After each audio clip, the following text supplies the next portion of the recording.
It's the story of America's deadliest serial killer from the beginning. Samuel Little confessed to murdering 93 victims across the United States over decades. We're tracing his roots in Northeast Ohio, a place where he grew up, a place where he became a career criminal. We take off down 6, continuing to Cleveland. Squad cars from Wesley. A place he once called home and kept coming back to, even to kill decades later. And she kept saying, "You're going to kill me, you're going to kill me." This is an unidentified female that we've never been able to identify. Do you think he wanted that recognition? Absolutely. Absolutely. He wants to be famous, and now he is. Hear from a serial killer in his own words. How did he get away with murder for so long? And did an accomplice help him escape notice as he survived on petty crime? They didn't know who the hell was doing it. Yeah. I don't go back to the same city sometimes and pluck me another grave. And could new DNA technology finally identify one of Samuel Little's victims, who has remained a Jane Doe for 40 years? I'm Sara Goldenberg. You're listening to Dark Side of the Land.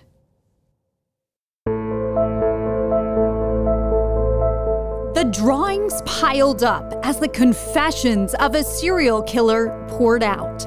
After decades of hiding his horrific crimes, Samuel Little finally started to confess to a Texas Ranger. North Little Rock. Tell me what that girl looked like. Oh man, I loved her.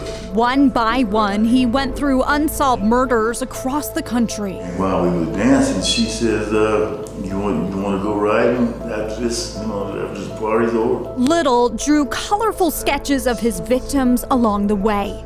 Dozens of women, black, white, Hispanic, with bright eyes and lips and small details like the earrings or necklaces they were wearing when they took their last breaths. A prolific serial killer with a photographic memory. How did Samuel Little wind up here? Samuel Little was born Samuel McDowell on June 7, 1940 in Reynolds, Georgia, a small town known for its Georgia Strawberry Festival. He was abandoned as a baby by his mother, who he later said was a prostitute. Little went to live with his dad's side of the family up north. He grew up with his grandmother in Lorain, Ohio, about 30 miles west of Cleveland, on the shores of Lake Erie. Lorain was a booming steel town at the time. Little went to Hawthorne Junior High School in a 2-story brick building that no longer stands today. But at 16 years old, he landed at a juvenile detention center, and he never graduated. I tracked down some very old police reports showing the beginning of what would become a long rap sheet. Break-ins, burglaries, and robberies in the 1950s and 60s. In 1961, he got 3 years in prison for robbing a Lorain furniture store. After he got out, he moved to Florida, where he would go on to commit his first murders in the Miami area in the early 70s. He committed at least one murder every year over that decade in several states. A few times, Little said police almost caught him in the act. I mean, I've been lucky on numerous times. Yeah. I was lucky in Florida. I had a dead body in the car. Little's victims were prostitutes and drug addicts. He preyed on women he said society wouldn't miss. He spent a lot of time down south, but he always came home to the Cleveland area. In 1971, Westlake police arrested Little and another woman, his girlfriend, for armed robbery. She gets back in the car. We take off down 6, continuing to Cleveland. Squad cars from Wesley all over, man. Get out, go ahead, handle it. What the hell wrong? During his confessions, Little spoke of this time fondly.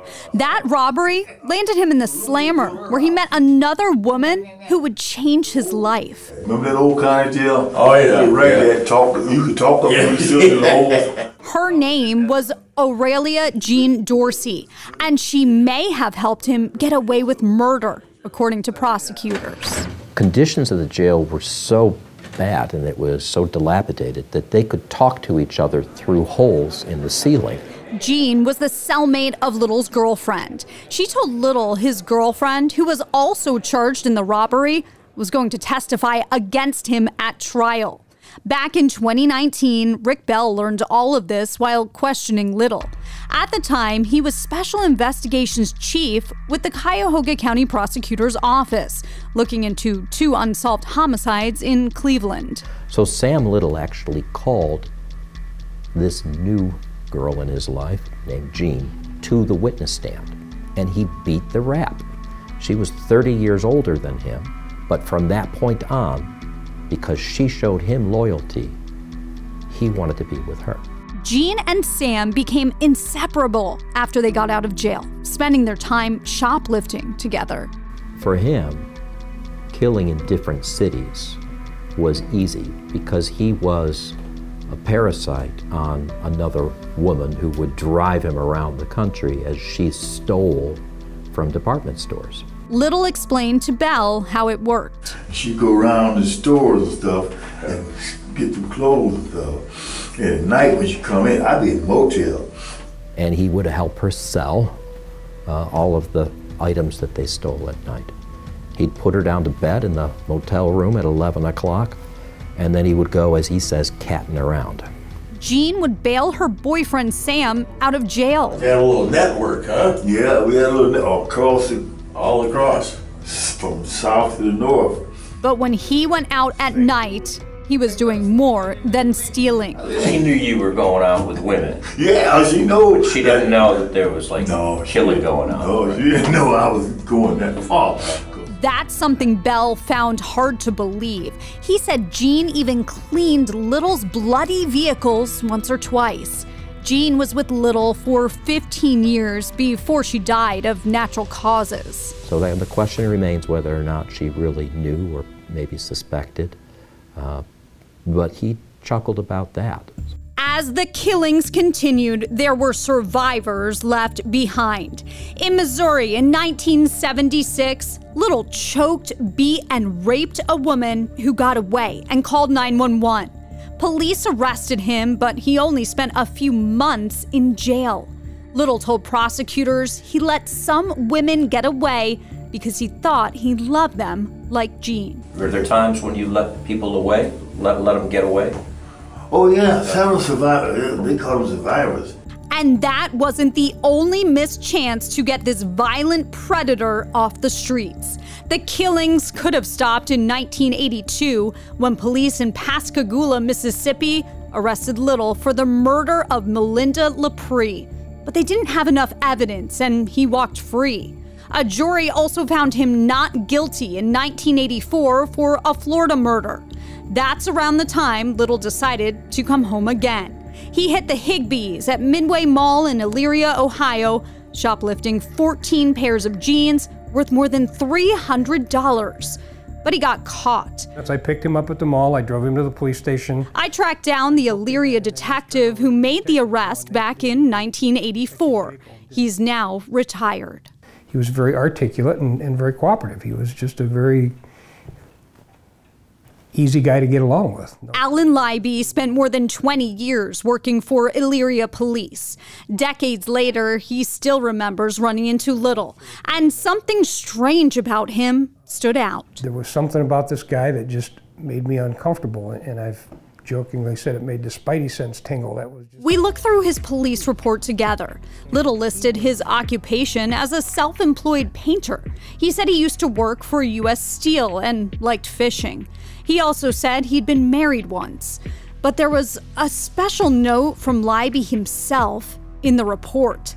At the time, the detective thought something was off.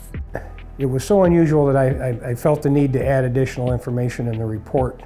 On Little's arrest sheet, Libby wrote a note titled Reference to Bond, mentioning the crime-ridden road Little was on. He has receipts in his possession from Delaware County Jail in Ohio and Trutland County Jail in Georgia. He claims intoxication but has a cast on his right leg and negotiates very well with it. Minor odor of alcohol on his person, and is very articulate about why he was stealing. Over the decades, Little continued to build up his criminal history, adopting several aliases along the way as he moved around the country. Samuel McDowell, Charles Thomas, William Lewis, and William Little. He crisscrossed the nation, surviving on petty crime. Decades went by and Little faded from Alan Libby's memory until police reached out to him, telling him they believed Samuel Little was a serial killer. Do you think he wanted that recognition? Absolutely. Absolutely. He wants to be famous, and now he is. Libby was amazed with how much Samuel Little got away with. How does someone like this continue to move around the country and continue to wreak this carnage and not have any of these charges stick enough to take him off the street? Also in 1984, 2 more survivors, this time in San Diego. Police said Little strangled and tried to kill Lori Barros. She survived the attack, and so did another woman, attacked a month later. Little only served 2.5 years in prison and then moved to Los Angeles, where he went on to kill more women through the early 90s. But society doesn't see those people. And that's why he said he picked those victims. Mm-hmm. They were often prostitutes. He picked people that he thought no one would notice if they were gone. Finally, in 2012, somebody did notice. Los Angeles police arrested Little on a drug charge after they found him living in a homeless shelter in Kentucky. LAPD Detective Mitzi Roberts connected 3 unsolved homicides to Little thanks to new DNA samples. He killed 3 victims in a 5-mile radius south of downtown in the late 80s. It turns out he was living just miles away at the time. The body of Carol Alford was found in an alley. Little murdered Audrey Nelson 2 years later. Her body was found in a dumpster in a restaurant parking lot. Her fingernail clippings would be key. They showed Audrey fought back, getting Little's DNA under her nails. The next month, the body of Guadalupe Apodaca was found inside an abandoned auto repair shop. Graffiti covered the walls, and her body was lying next to piles of trash. There was plenty of evidence for police here, too. At trial, emotions ran high as survivors of Little's attacks testified, reliving their horror and how it shaped their lives years later. Finally, his life of crime became clear as prosecutors laid out a timeline showing police across the country had arrested Little about 75 times over decades for crimes including theft, rape, attempted murder, and homicide. Inside the case file, prosecutors wrote about the carnage Samuel Little left behind, saying the defendant obviously took delight in humiliating his victims, even in death. Little denied he killed these women, but a judge handed down his sentence swiftly. 3 life sentences for the murders of Carol, Audrey, and Guadalupe.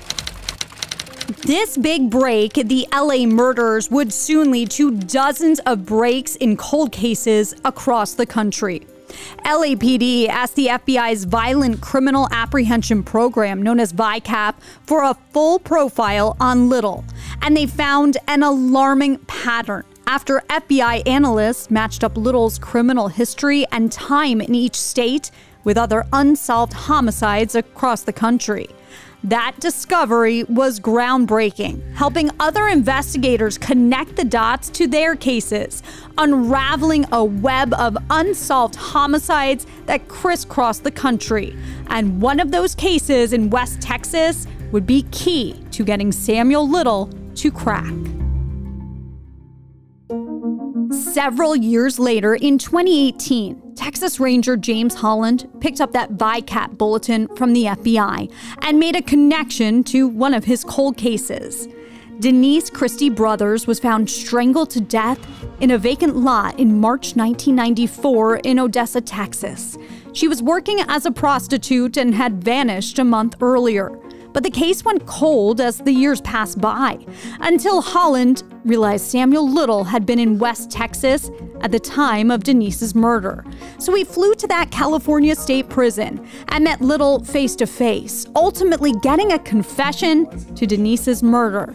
The Criminal Investigation Division interview room interviewing Samuel Little, aka Samuel McDowell. But that wasn't all. Instead of confessing to one murder, when I left her up in that little road up there, on the side of that little road, she was like partially concealed by the vegetation.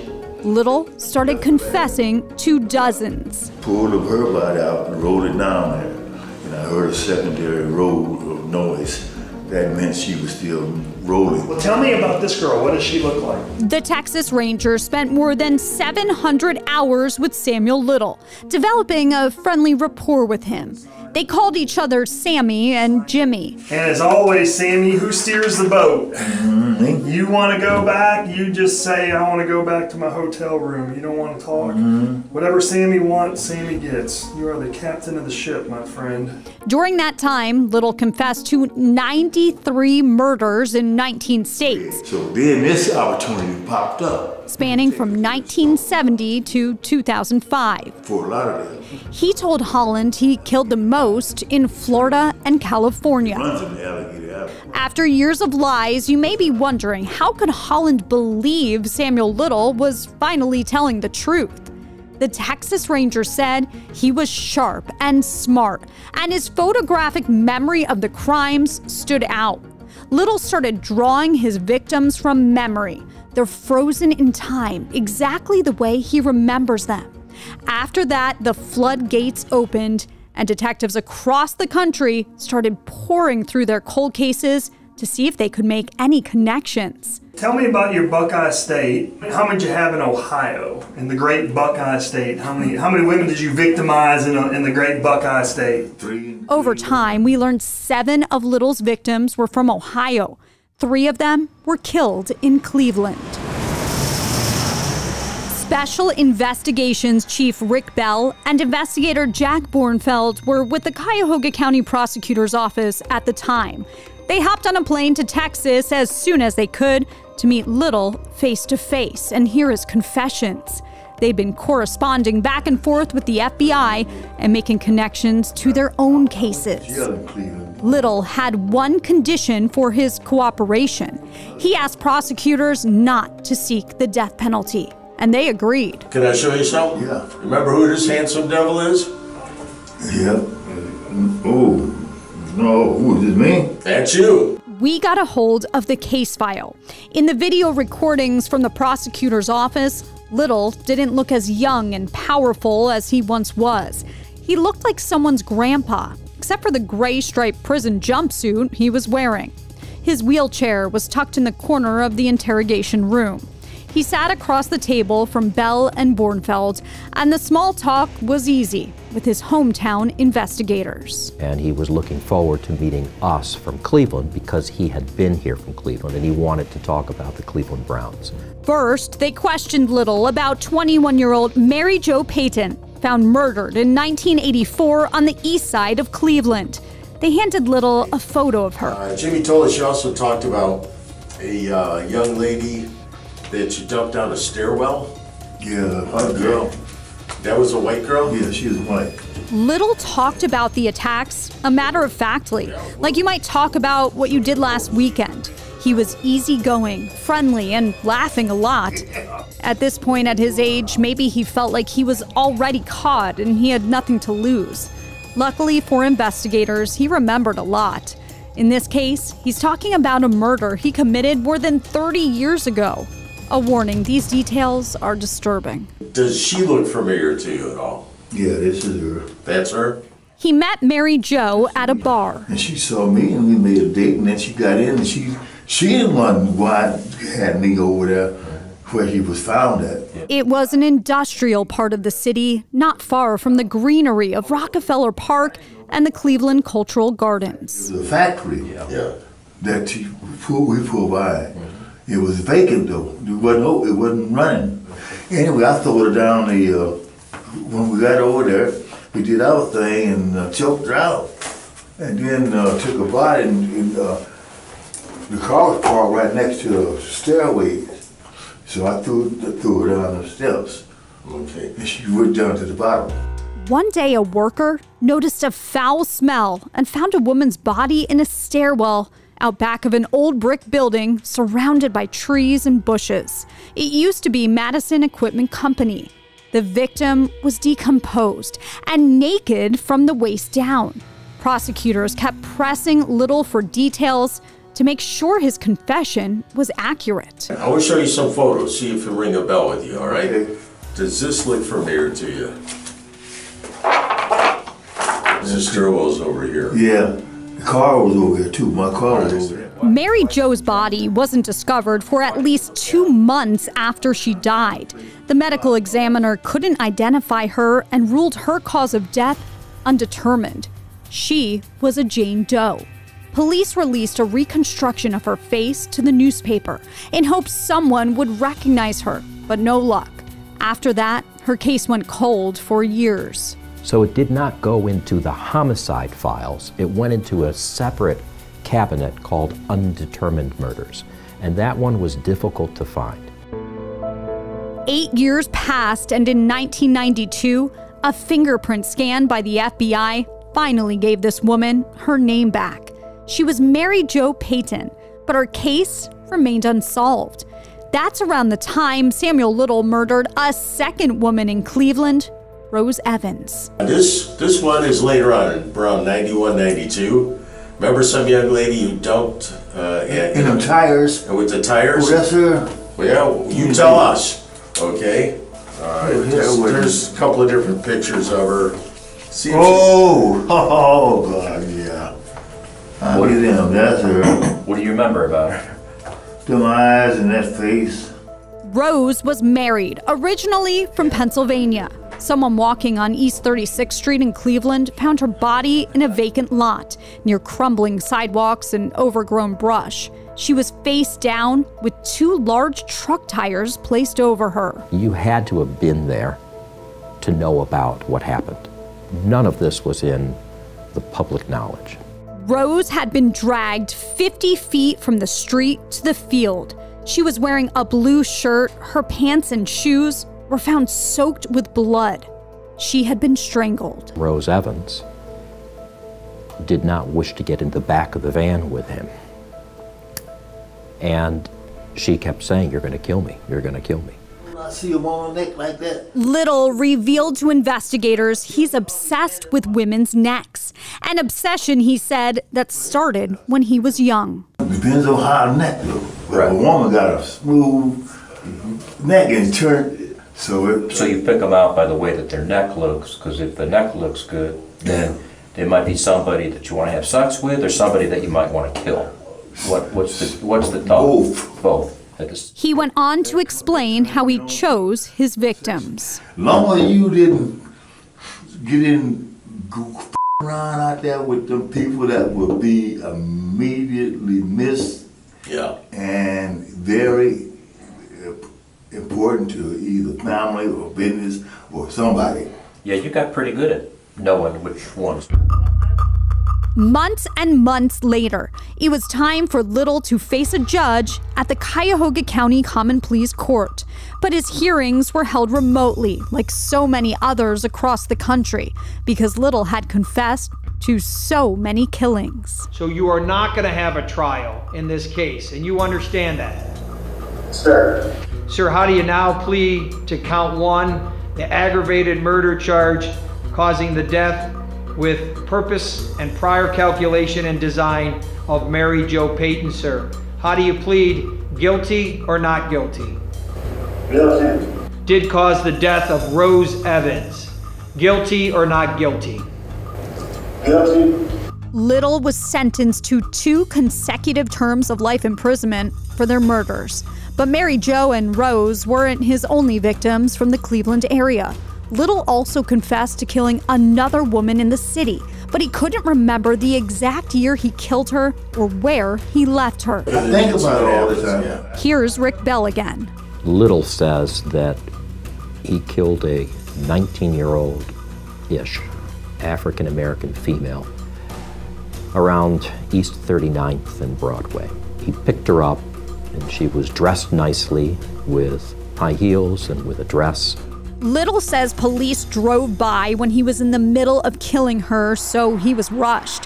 He thought he dumped her body off a highway somewhere between Cleveland and Akron. He says he took the body and he put it over a fence, and it was a low fence. This might have been between Cleveland and Akron. Her body might have been there a long time. Yeah. Maybe it's just a skeleton. It might have, yeah. What, do you think her body might have been hidden where you dumped her over that fence? Or do you think somebody would have found it eventually? Yeah, I think it's very rare they could have found her, because it was back off the, you know how the fence is way back. At the same time, police in Willoughby Hills, a suburb about 25 minutes east of Cleveland, were investigating a Jane Doe case that had gone cold. In 1983, a man walking his dog found skeletal remains just off of a highway east of Cleveland. And he looked over, he thought he saw bones, got a little closer. He confirmed what he thought it was, and he called the police. It turns out the victim had been killed 5 years earlier in 1978. Police circulated a composite of what she may have looked like. Sergeant Ron Parmertor worked the case. This is an unidentified female that we've never been able to identify. The victim was petite, about 5 feet tall and 90 to 120 pounds. Her clothes and jewelry were some of the only clues left behind. Willoughby Hills police had heard of Samuel Little's confessions, and the time he was in Northeast Ohio matched up with their Jane Doe case. Sergeant Ron Parmertor flew down to Texas with his partner, Detective Jamie Onion, to meet with him face to face. Baker Mayfield, man. You're a Bears fan. Talk about my Browns. Mr. Little, what do you prefer to be called? Mr. Little? No, go with Sam. Man. Sam? All right. Little loved speaking with his hometown detectives, but the talk quickly changed to their Jane Doe case. He recognized his victim in her composite. When you see, somebody like that, at that age with, in the wheelchair, you look at that person and you actually think of like your grandfather. You think of somebody that's, you're taking care of in their elderly years, and you can't even fathom that it'd even be possible that he would do something like this. Little told detectives he picked up a prostitute from Cleveland and they started arguing over prices. He had said that there was a police car that drove by while they were in the car. The police never stopped, but he just saw it, drive by.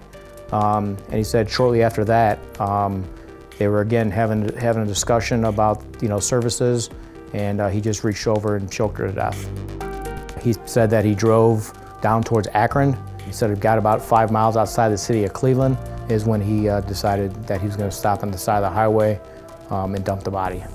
But that made detectives pause for a minute. He said he was driving south towards Akron, but Willoughby Hills was east of Cleveland. So I actually brought out a map, and I showed Samuel Little, look, this is the map that we have of the highways up in Cleveland. And he was like, yep, I definitely went through Euclid. And once he said he definitely went through Euclid, I was pretty confident that this was the right one. The details of Little's confession matched up. I hope I help y'all, man, because I'm trying to do something right. I get you, and I appreciate you chatting with us. This woman's murder is now solved, yet her identity remains a mystery. But there may be fresh hope of finding out who this Jane Doe was again. Even though the crime happened in a neighboring county, the Cuyahoga County Prosecutor's Office worked with Willoughby Hills Police to send the remains of their Jane Doe to a private lab in Texas for genealogy testing in hopes of identifying her. That was back in 2019. Years passed and we didn't hear anything, so I reached out to the prosecutor's office to find out if they ever got any answers. They told me the analysis didn't yield enough DNA for forensic genetic genealogy at that time. They directed any further questions to police. That's when I learned the Cuyahoga County Medical Examiner's Office sent out more DNA samples for genealogical testing over the last few weeks. after we started asking questions. That's giving detectives hope they'll finally get the answer they're looking for, her name. I'm hoping that with the advance of science that eventually one day she will be identified. Little's confessions also cracked open a nearly 30-year-old cold case in Akron. In September 1991, someone found a woman's body in the woods at Firestone Metro Park in Akron, Ohio. Her cause of death was ruled unknown. She was later identified through dental records as Roberta Tanderich. She was 34 years old and a mother of 2 when she went missing. But years, then decades passed and her case went cold until Samuel Little sketched a victim without a name, writing Akron Woman Left in Woods 1990 to 1991. Akron police made the connection back in 2019, finally providing answers for Roberta's family. Despite several murders in Northeast Ohio, there was one place, Little said, that was always off limits. Any of these killings in the Lorraine area, did you? Huh? Any of the killings in Lorraine? No, none. Why was that? None near home. So how did Samuel Little get away with murder for so long? He told investigators it came down to who he chose. Prostitutes and drug addicts, he said, no one would miss. I always left them clean. I didn't have they didn't know who the hell was doing it. Yeah. I'll go back to the same city sometime and pluck me another grape. How many grapes y'all got on to find him? The FBI says Little, a former competitive boxer, viciously knocked out his victims and then strangled them. The women had no stab marks or bullet wounds, and many of these deaths were not classified as homicides. He studies the face of a woman and then he commits that to memory. Rick Bell believes his detailed sketches explained more than just his photographic memory. His trophies, and many murderers might take something, but his trophies are his memories because he relives all of these events so he can satisfy himself and he can pleasure himself. And that goes to the heart of what prosecutors say Samuel Little was, an organized, very intentional serial killer. When he was strangling a woman, he enjoyed the fact that they were realizing that they were going to die. That's what he lived for. Thanks to the work of detectives from LA to Texas and in small towns in between, many families finally found out the name of the monster who took their loved ones' lives away. They got to see Samuel Little behind bars. Some even watched him plead guilty to their murders. But his time in prison didn't last long. At 80 years old, Samuel Little passed away on December 30th, 2020, at a hospital near Los Angeles. But the work is not over for detectives and the FBI. There are more than a dozen unmatched confessions nationwide they're still trying to solve. Sketches of his victims in several states remain unidentified. Who were these women? Their families out there deserve answers. Even after his death, the carnage Samuel Little left behind hasn't ended. More than 90 victims across the country, families torn apart by one man who goes down in history as America's most prolific serial killer. I'm Sara Goldenberg. Thanks for listening to Dark Side of the Land.